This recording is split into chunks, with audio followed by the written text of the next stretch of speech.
And make sure you're tuning in August 20th when BKFC touches down and plants their flag in London, England at the Wembley Arena when this dude fights Chris Fishgold along with all the other huge fights. It's unbelievable. We're going to speed round you real quick and then we're going to get you out of here, buddy. Shit, I don't think good like that. No, you're good. Like, you're good. Bad. You're good. Listen, here we go. If you had access to a time machine, Jake, that only goes backwards, when in history are you going to travel to? Caveman times. Caveman times. There you go. That's going way back. You're going to club somebody. I want to see these fucking dinosaurs, mate. So bad. Dude, that's awesome. That's a great answer. So bad, bro. And club somebody. The size of the whales and shit. Like, yo, they're massive. Imagine seeing the monsters. Fucking Brontosaurus. See that shit. All right. No, it's yeah, I'll choose that maybe. What's the craziest street fight you've ever been in? Without incriminating yourself, of course. No, craziest street fight. Wow, I have to think a little bit because there's so many. The craziest and the most fun, and the one I talk about the most was outside a pub. There was 5 of us, and there was 5 of them. It was my boy Jason Young, Mark Smith, a couple other fellas, and long story short, we started the fight. The fight started inside. We went outside. Me and the guy was fighting. I hit one fella, my boy, Jason Young, his name is. He fought in the UFC. He fought Dustin Poirier back in the day. Yeah, so Jason Young, shout out. What? Never forget this moment, son. And he was in this club, in a pub, sorry, like at 7 o'clock in the evening, throwing punches on this big dude, like must have been, I don't know, 250 to 300 pounds. He's like, throwing all these punches, nothing was happening. I come over behind Jason, bang, and I drop him. He used to fight at 45. So obviously he was pitter-patter in him, and I just come through, bang, dropped him. So let's go outside. We'll go outside. Same thing. Having again outside. Jason was hitting this one dude. Bang! I dropped him, and he goes, "Jake, stop knocking." So he's like, "Stop knocking my guys out." I swear to God, right? So whatever. It was all fine. It's crazy. Police turn up. A guy and a girl. We tell the guys to quiet down because they're all being loud. They obviously on the old toot, you know, the old stuff. So they're all wow, aggressive. And then they tell the police, I was like, yo, chill guys, the feds are here, man. Just like, relax. He goes, fuck the police. And the police looked at them and looked at us and went, fuck the police, yeah? Carry on. And just backed up. And let us keep fighting, bro. We started laying into them for a good another 10 seconds. You know? Oh, that's and then they step in with the mace and they like back them up. A few of them got arrested because they wouldn't shut up. Yeah. But yeah, that fight anyway. Yeah, I was like 19, so it was a long time ago. So you say that those guys were drinking the nose beers, as they say. The old nose beers, mate. The old nose beers. Because you hit them, and they're like messed up, and they get up like zombies, mate.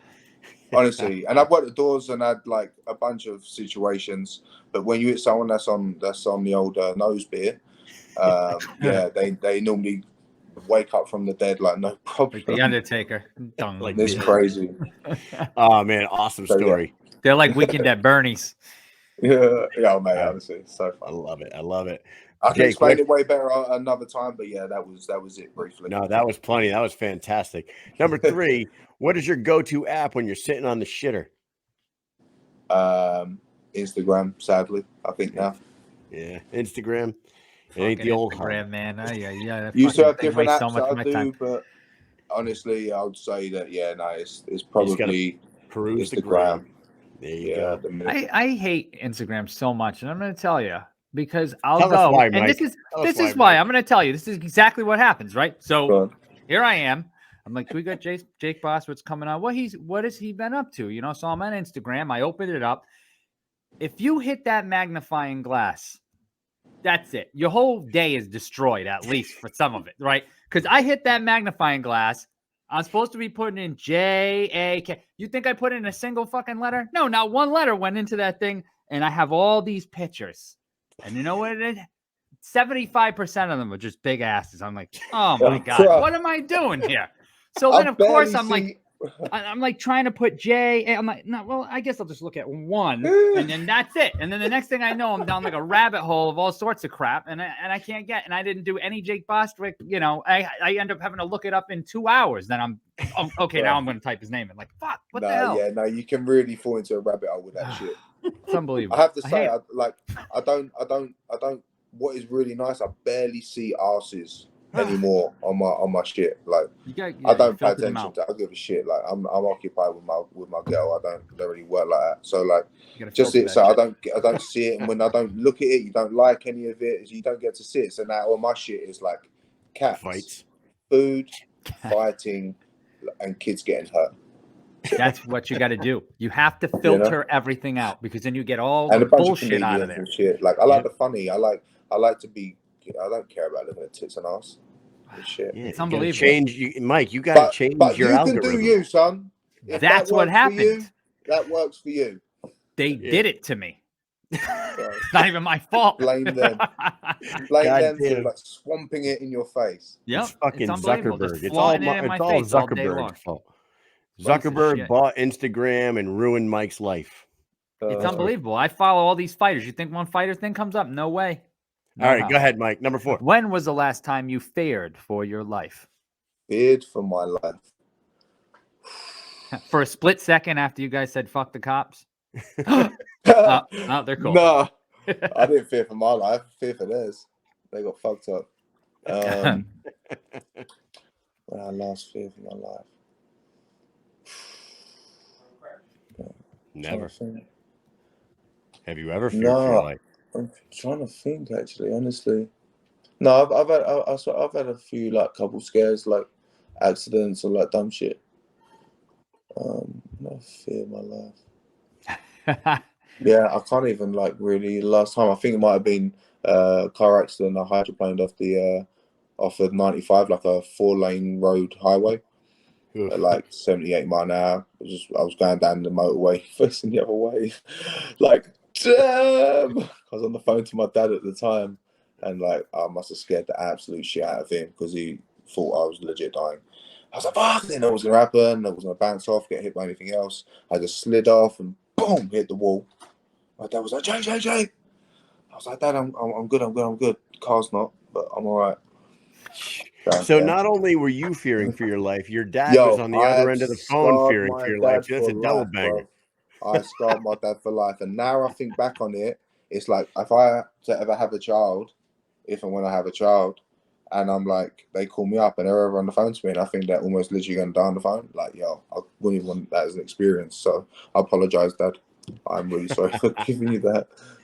PTSD, man. I'm sorry. Yeah, I'm gonna add to that real quick. Yeah. 4 minutes later, my dad was like, Jake, get out of the car, whatever, blah, blah, don't stay in the car. So I'll get out of the car.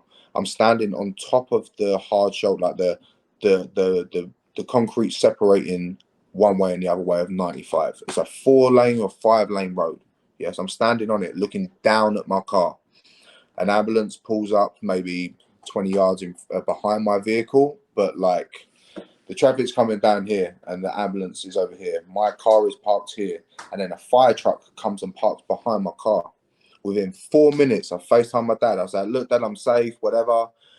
A car comes off. Bang! Straight at the back of the ambulance? No, the fire truck. Damn. Straight under the fire truck. And the ambulance that was there for me gets out, gets the stretcher, because he's like, mate, the front of the car was buried underneath the thing, mate. So it wasn't just me. Like, it was a really bad bit of street, and it was wet as fudge, mate. It was like a dip in the thing. So he's like, boom, just like going. It was just like, damn. Later. So that was pretty scary. I ain't gonna lie. And there weren't, luckily, much cars next to me at the time, so I didn't hit anything. Holy fuck. Yeah, so I was pretty scared then. I ain't gonna lie. I was like, oh, what the fuck? Yeah, it's fast just sliding, and I can't do nothing. I'm like, and you came out, dude. You came out of that injury free. Yeah, I was straight. Wow, that's crazy, man. All right, last question for you, then we'll let you go. If you were given $10 million today, someone handed you $10 million and said, "Here you go. What's the first thing you're buying?"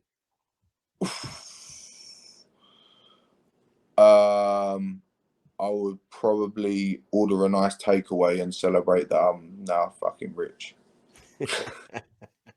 There it is. Sit and order a meal. Look out for them taxes, though. Some beers and be like, I'll just use that 10 mil that I just got real quick. But no, if I had to drop it on a serious item, and that was I'd get myself a house and just pay it off, get everything sorted as good as I could, and nothing even too crazy. I'm not worried about anything big and fancy, but like just nice. Would you still fight on August 20th if somebody handed you 10 million today? Hell yeah, man! Fuck yeah, bro. Like, listen, I legit and I've always said that I never fight for the money, bro. I'm like 40 fights in and I'm making peanuts, brother. Like, yo, I make no money. Really, I really don't. We get paid what we get paid, and I do my best to show up and just fight. So I feel I've invested so much of my time and effort into this that I feel one day it will pay off, and that's that. And I'm following that and chasing that because I know I've got the ability to do that. And for me, I never fought for the money, bro. I don't care.